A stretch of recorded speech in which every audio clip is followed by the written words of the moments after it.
অনেকদিন যাবত পিওকে নিয়ে খবর আসছিল না বলে আপনারা হয়তো ভেবেছিলেন হঠাৎ সবকিছু চুপচাপ কিভাবে হয়ে গেল। চলুন আজ এই নীরবতার মধ্যেই আপনাদের এমন একটা আওয়াজ শোনাবো যা শুনে আপনারা ভীষণ এক্সাইটেড হবেন। পিওকে ভারতকে মাদার ইন্ডিয়া বলছে। অবশ্য সত্যতা তো এটাই, কিন্তু যখন নিজের কানে সেটা শুনতে পাওয়া যায় তখন দারুণ লাগে। এই ভিডিওতে আপনাদের বলবো পিওকের মানুষরা ভারতকে ভারত মাতা বলে কেন সম্বোধন করছে, আর ভারত কোন লিস্ট তৈরি করেছে যার জন্য পিওকেতে লুকিয়ে থাকা জঙ্গিদের মধ্যে দৌড়ঝাঁপ শুরু হয়ে গেছে। সর্বপ্রথম আপনাদের বলি, বিশ্বজুড়ে পিওকের সবচেয়ে মজবুত আওয়াজ হয়ে ওঠা অ্যাক্টিভিস্ট ডক্টর আমজাদ আয়ুব মির্জা ভারতকে মাতা বলে সম্বোধন করেছে। আমজাদ আয়ুব মির্জা পিওকেতে হওয়া পাকিস্তানি সরকারের অত্যাচারকে বিশ্বের সামনে নিয়ে আসছে। পিওকের জনতার আওয়াজ হয়ে ওঠা আমজাদ আয়ুব মির্জার মতো অ্যাক্টিভিস্ট ভারতের পক্ষকে অনবরত মজবুত করে তুলছে। আমজাদ আয়ুব মির্জা বলেছে, পাকিস্তানের সরকার পিওকেতে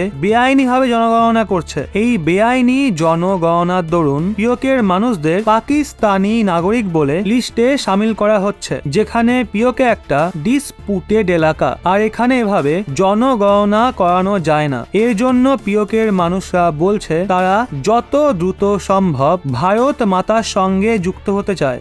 हम पाकिस्तानी नहीं हैं और इसके खिलाफ पूरे पाकिस्तानी कब्जे वाले जम्मू कश्मीर में भरपूर एहतजाज करके जवाब दिया जाएगा।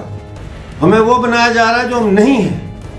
এখন এই সবকিছুর মাঝে ভারত পাকিস্তান ও পিওকেতে বসে থাকা জঙ্গিদের একটা তালিকা তৈরি করেছে, যাতে সুযোগ পেতেই তাদের বিরুদ্ধে অ্যাকশন নেওয়া যেতে পারে। মিডিয়া রিপোর্ট অনুযায়ী ভারত পাকিস্তান ও পিওকেতে থাকা জঙ্গিদের বিরুদ্ধে তাড়াতাড়ি অ্যাকশন নিতে পারে। জম্মু কাশ্মীর পুলিশ ও আইবির সাথে মিলে কেন্দ্রীয় গৃহ মন্ত্রণালয় এমন জঙ্গিদের লিস্ট বানিয়ে ফেলেছে যারা ভারতকে টার্গেট করতে পারে। এমন জঙ্গিদের বিরুদ্ধে বেআইনি কার্যকলাপ প্রতিরোধ আইনের দরুন অ্যাকশন নেওয়া যেতে পারে। সদ্যই পাকিস্তান এবং পিওকেতে থাকা এমন জঙ্গিদের এই আইনের দরুন জঙ্গি বলে ঘোষণাও করা হয়েছে। কেন্দ্রীয় গৃহ মন্ত্রণালয় আইনের দরুন এখনো পর্যন্ত 54 জনকে জঙ্গি বলে ঘোষণা করেছে। এর মধ্যে 6 জন জঙ্গি সংযুক্ত রাষ্ট্রের গ্লোবাল টেরোরিজম লিস্টেও সামিল রয়েছে। মজার ব্যাপার দেখুন, এই সদ্যই কাশ্মীরে জঙ্গিবাদ ছড়িয়ে দেওয়া কিছু জঙ্গি রহস্যময়ভাবে পাকিস্তান এবং আফগানিস্তানে মারা গেছে। পাকিস্তান এবং আফগানিস্তানে ঢুকে এই জঙ্গিদের কারা মানলো এ তদন্ত